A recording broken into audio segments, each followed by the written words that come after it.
कुछ कह रहे हैं, सुनवाएंगे। भारतीय जनता पार्टी नेतृत्व की एनडीए प्रत्याशियों की इस ऐतिहासिक विजय के उपलक्ष्य में आज जब हमारे नवनिर्वाचित विधायकगण शपथ ग्रहण किए हैं, उसके उपरांत भारतीय जनता पार्टी ने उनके सम्मान के लिए यह कार्यक्रम आयोजित किया है। इस समारोह की अध्यक्षता कर रहे हैं प्रदेश के लोकप्रिय और कर्मठ अध्यक्ष माननीय श्री भूपेंद्र सिंह चौधरी जी, प्रदेश सरकार में मंत्रिमंडल के मेरे सहयोगी उप मुख्यमंत्री द्वय श्री केशव प्रसाद मौर्य जी, श्री ब्रजेश पाठक जी, प्रदेश संगठन के महामंत्री माननीय श्री धर्मपाल जी, प्रदेश सरकार में मंत्रिमंडल के मेरे वरिष्ठ सहयोगी श्री सूर्य प्रताप शाही जी, श्री स्वतंत्र देव सिंह जी, श्री सुरेश खन्ना जी, श्री संजय निषाद जी, श्री अनिल कुमार जी, और आज जिनके अभिनंदन के लिए हम सब यहां पर एकत्र हुए हैं,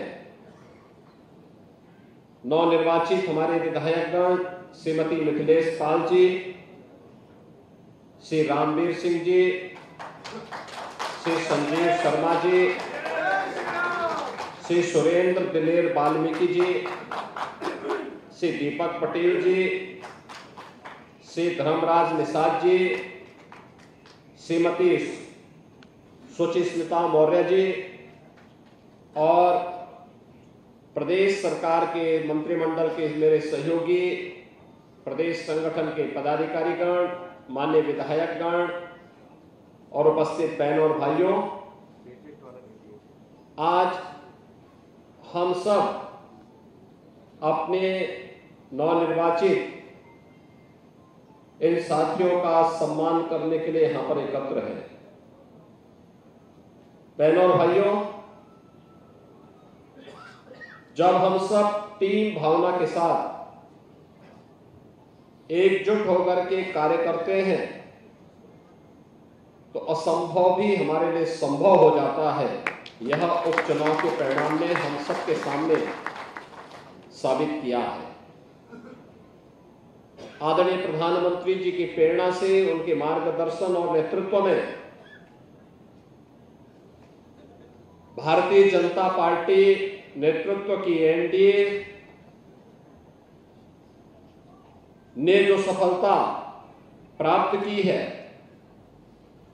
पहले हरियाणा में सरकार बनी और हरियाणा में तो हैट्रिक भारतीय जनता पार्टी ने बनाई है।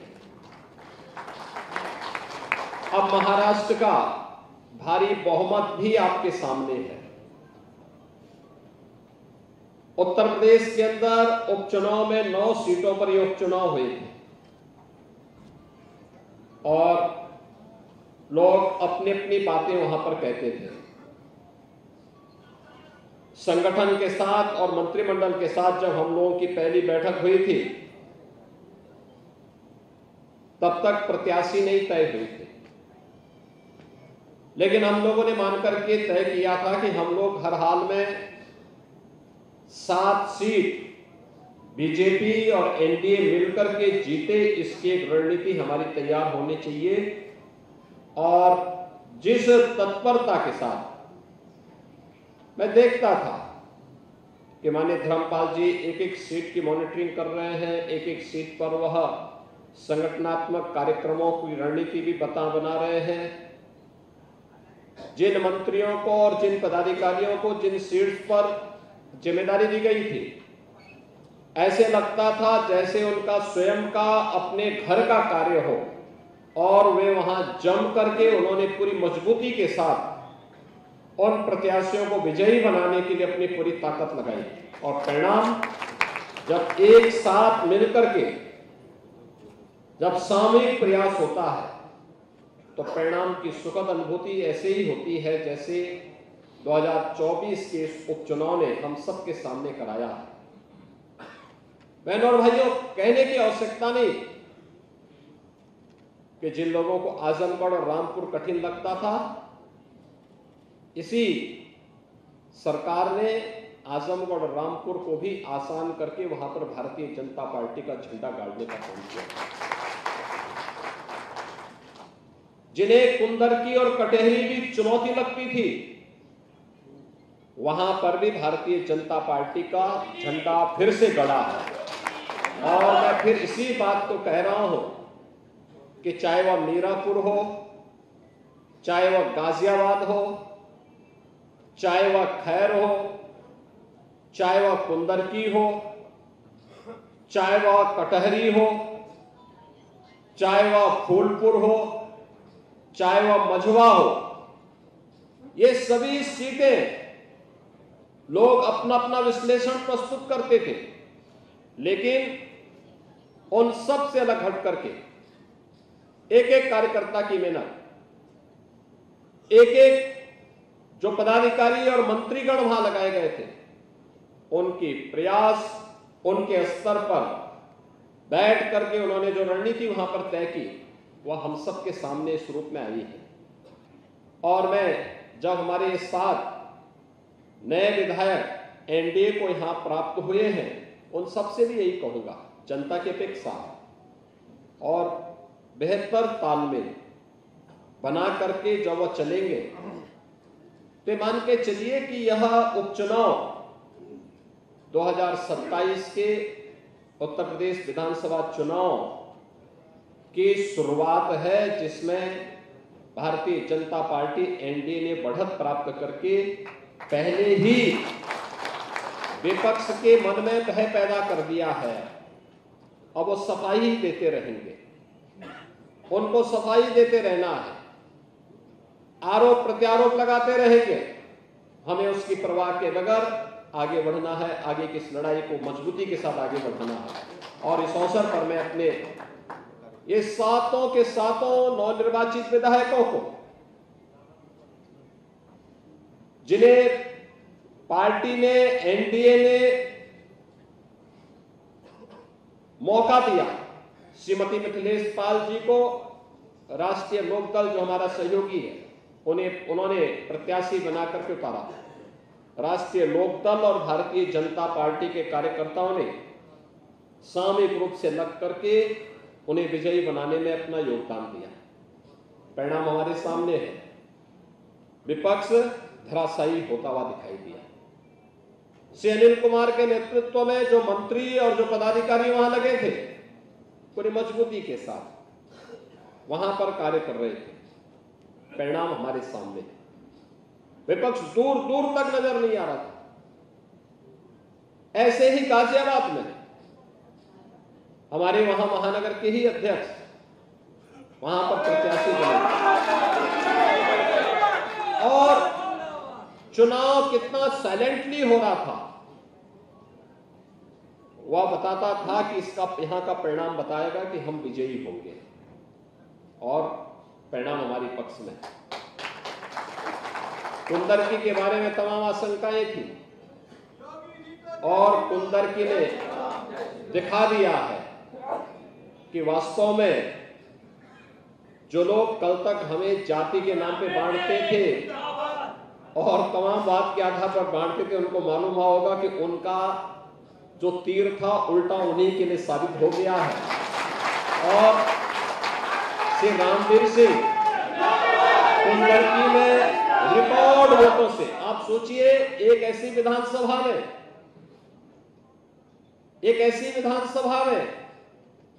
1,45,000 वोटों से विजयी होना, उन्हें रिकॉर्ड तोड़ दिया।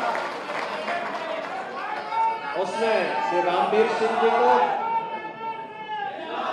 और मुरादाबाद के अपने सभी कार्यकर्ताओं का, वहां पर जो हमारे मंत्री लगे थे, धर्मपाल सिंह जी थे, श्री जेपीएस राठौर जी थे, श्रीमती गुलाब देवी जी थी, श्री जसवंत सैनी जी थे, इन सभी लोगों को, और सचमुच मैं जब भी फोन करता था तो मुझे सभी लोग वहां प्रेजेंट दिखाई देते थे। ये सब था कि वहां पर रहते थे, ऐसा नहीं कि खन्ना जी की तरह वो कभी कश्मीर चले गए, कभी गोवा चले गए।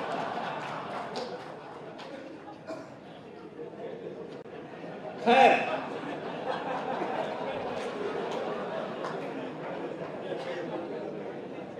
खैर में भी देखिए, खैर की सबसे बड़ी स्थिति ये थी, खैर में हमारे जो विधायक थे वह सांसद बने। खैर में पार्टी ने वहां पर नया प्रत्याशी दिया और वह हमारे पुराने कार्यकर्ता श्री राजवीर सिंह दिलेर के सुपुत्र हैं। राजवीर सिंह दिलेर लोकसभा चुनाव के दौरान अचानक उनकी तबियत खराब हुई थी, वे दिवंगत हुए। और मुझे लगता है यही पार्टी होती है। पार्टी का हाथ ऐसे ही कार्यकर्ताओं के ऊपर और कार्यकर्ता परिवार के ऊपर रहता है। आज हमारा एक पुराना कार्यकर्ता नहीं, लेकिन पार्टी इस परिवार के साथ खड़ी है। खैर में श्री सुरेंद्र दिलेर वाजपेयी को, वाल्मीकि को वहां पर प्रत्याशी बना करके और फिर कार्यकर्ताओं ने लग करके वहां पर प्रदेश सरकार के मंत्री चौधरी लक्ष्मी नारायण जी को, श्री संदीप सिंह जी को, पार्टी के हमारे पदाधिकारी विधायकगण ने सब लग करके वहां पर उन्हें विजयी बनाने में योगदान दिए और भारी बहुमत से, रिकॉर्ड वोटों से वहां से वे आज विजयी बनकर के हम सब के बीच में हैं। स्वाभाविक रूप से उनके परिवार के लोगों को भी इस चीज का एहसास हुआ होगा कि पार्टी एक बड़ा परिवार है और साथ साथ उनके पिता को, दिवंगत पिता की आत्मा को भी शांति मिली होगी। यह एक वहां पर हम लोगों को देखने को मिला। कटहरी, अब धर्मराज निषाद भी आपके बीच में, वे पूर्व विधायक रह चुके हैं, लेकिन परिसीमन के बाद काफी चेंज हुआ, काफी बदलाव हुआ और उन सब से अलग हट करके वहां पर जिस मजबूती के साथ काम करना था, वहां पर हमारे पूर्व प्रदेश अध्यक्ष और प्रदेश सरकार के मंत्री श्री स्वतंत्र देव सिंह जी के नेतृत्व में हमारे मंत्रीगण तो जमे ही रहे। क्योंकि हम लोग देखते थे स्वतंत्र देव जी वहां पर हर समय जब भी फोन करते थे तो ये वहां मौजूद रहते थे। तो कटहरी में रह करके उन्होंने वहां काम किया, हमारे साथ वहां पे सहयोगी मंत्रीगण थे और साथ साथ श्री दयाशंकर मिश्रा दयालु थे, श्री गिरीश चंद्र यादव थे और भी हमारे जो मंत्रीगण थे, सब वहां पर स्वतंत्र देव सिंह जी के साथ में रह करके कार्य करते थे, कार्य कर रहे थे। संगठन ने डॉक्टर धर्मेश सिंह जी जो प्रदेश उपाध्यक्ष हैं, उनको भी वहां का दायित्व दिया था, जिन्होंने पूरी मजबूती के साथ रह करके वहां पर इन कार्यक्रमों को आगे बढ़ाने का काम किया। फूलपुर, जैसे यहां केशव जी बता रहे थे, लोकसभा चुनाव में उस विधानसभा सीट पर हमारा परिणाम अच्छा नहीं था।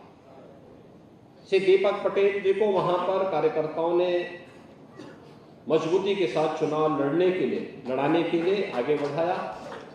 परिणाम क्या था?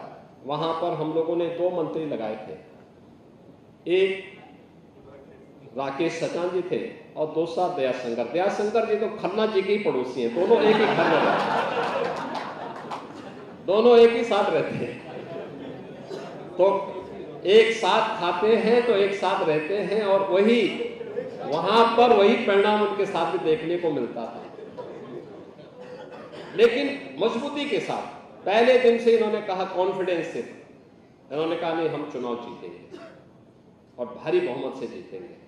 आज दीपक जी फिर से विधायक बने हैं और फूलपुर विधानसभा क्षेत्र में भारतीय जनता पार्टी का झंडा गड़ा है। वहां पे हमारे जो विधायक थे वह सांसद बने हैं फूलपुर से, श्री प्रवीण पटेल। और मजवा इससे पहले हमारे सहयोगी दल के पास सीट थी, वहां से श्री विनोद बिंद सांसद बने हैं, भारतीय जनता पार्टी के भदोई से सांसद बने हैं। उनकी जगह पर 2022 में, उससे पहले हमारी विधायक थी श्रीमती सुचिस्मिता मौर्य जी। 2022 में उनको मौका नहीं मिल पाया था, डॉक्टर विनोद बिंद को मौका मिला और आज पार्टी ने फिर से उनकी चिंता की, उन्हें वहां से प्रत्याशी बनाया और बनाने के साथ जनता जनार्दन का आशीर्वाद प्राप्त हुआ। भारतीय जनता पार्टी, अपना दल, निषाद पार्टी सभी ने मिलकर के वहां पर उन्हें विजयी बनाने के लिए अपना योगदान दिया। श्री अनिल राजभर और श्री आशीष पटेल जी के नेतृत्व में हमारे वहां पर अन्य मंत्रीगण लग करके पूरी मजबूती के साथ वहां संगठन के पदाधिकारियों के साथ मिलकर के उन्हें विजयी बनाने के लिए अपनी भी चुटी किए। हमारे क्षेत्रीय अध्यक्षगण, जिलाध्यक्षगण, पार्टी के प्रदेश के पदाधिकारीगण, ये सभी वहां पर लगे रहे और परिणाम था कि हम लोग उस सीट को विजयी यानी जीतने में सफल हुए। लोकसभा चुनाव में हम लगभग 2000 वोट से उस सीट पर जीते थे और इस बार हम लगभग 5000 वोट से विधानसभा का चुनाव उस सीट पर जीते हैं। यानी ये चीजें दिखती हैं कि एक सकारात्मक दिशा में आज कार्य आगे बढ़ा है और उस सकारात्मकता को आगे बढ़ाना है।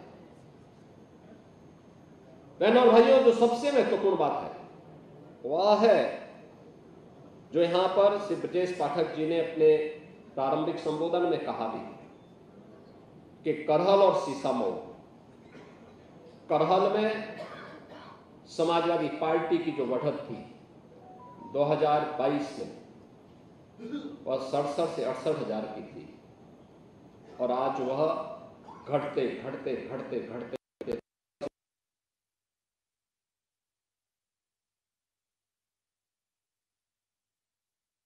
2027 में भी वहां कमल खिलने वाला है।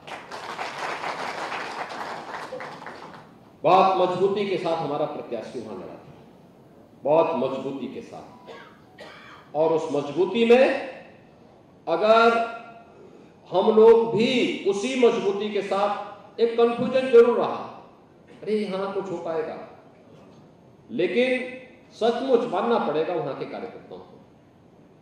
आप अनुमान करिए 67 और 70 हजार से कम करते हुए आप यानी 1/5वां भाग तक ही उसको सीमित कर दें, ये चीजें दिखाती है कि आपके लिए अवसर है वहां पर। और सीसामऊ के बारे में भी ये स्थिति थी। खन्ना जी के नेतृत्व में बहुत मजबूती के साथ काम हुआ और सचमुच सीसामऊ में अंतिम क्षण में कोई नहीं कहता था कि भारतीय जनता पार्टी अब यहां पे हारेगी। मात्र 7 से 8 हजार वोटों से, जहां पे ये संख्या हजारों में जाती थी, आज हम लोग उसको और सीमित करने में सफल हुए।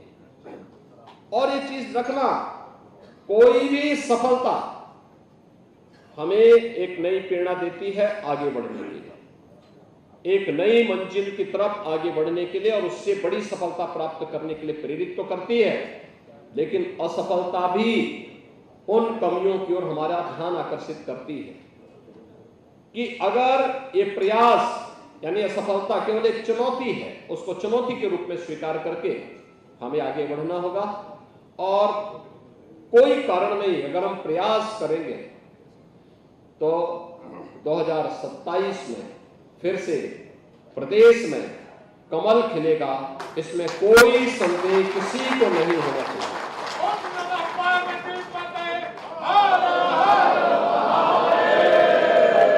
और हम लोगों को इस अभियान के साथ जुटना होगा। बहनों और भाइयों, अब समय नहीं है, अब तो आपको मान के चलना चाहिए कि उपचुनाव से हम लोगों को अब उस मोड़ की तरफ आगे बढ़ना है। वर्तमान में संगठन के अपने कार्यक्रम, संगठनात्मक कार्यक्रम चल रहे हैं, संगठनात्मक चुनाव के कार्यक्रम चल रहे हैं, और बहुत सारे ऐसे कार्यक्रम आएंगे जिन कार्यक्रमों के साथ हमें संगठन के साथ मिलकर चलना होगा। लेकिन अब हमें उस मोड़ की तरफ जाना है। हमारे जो नवनिर्वाचित विधायकगण हैं, इनके पास भी लगभग 2 वर्ष का समय है। इन 2 वर्ष में सघन जनसंपर्क के माध्यम से एक एक कार्यकर्ता को जोड़ना, एक एक के साथ बेहतर संवाद बनाना और सरकार के कार्यक्रमों को जनता जनार्दन तक पहुंचाने के लिए उस अभियान को आगे बढ़ाना। अगर ये सभी कार्यकर्ता, ये सभी मान्य जनप्रतिनिधिगण करेंगे, मेरा विश्वास है कि 2027 में इससे भी बेहतरीन सफलता प्राप्त होने में हमें मदद मिलेगी। मैं एक बार फिर से अपने सभी 7 नवनिर्वाचित विधायकों का हृदय से अभिनंदन करता हूं, उनका स्वागत करता हूं और उनके प्रति अपनी शुभकामना व्यक्त करते हुए आप सभी कार्यकर्ताओं का भी अभिनंदन करते हुए आपको भी मैं हृदय से आभार व्यक्त करते हुए अपनी शुभकामना देता हूं कि आपके सभी के प्रयास से, संकल्प से भारतीय जनता पार्टी हर एक चुनौती का सामना करते हुए अपने सहयोगी दलों के साथ मिलकर के प्रदेश के अंदर आदरणीय प्रधानमंत्री जी की मंशा के अनुरूप केंद्र और राज्य सरकार की योजनाओं को प्रत्येक नागरिक तक पहुंचाने, उन्हें सुरक्षा का बेहतर माहौल देने, सुशासन और समृद्धि के नए सोपान तक पहुंचाने में अपना एक एक कार्यकर्ता योगदान देगा। आप सबके प्रति मेरी मंगलमय शुभकामनाएं हैं। धन्यवाद। जय हिंद।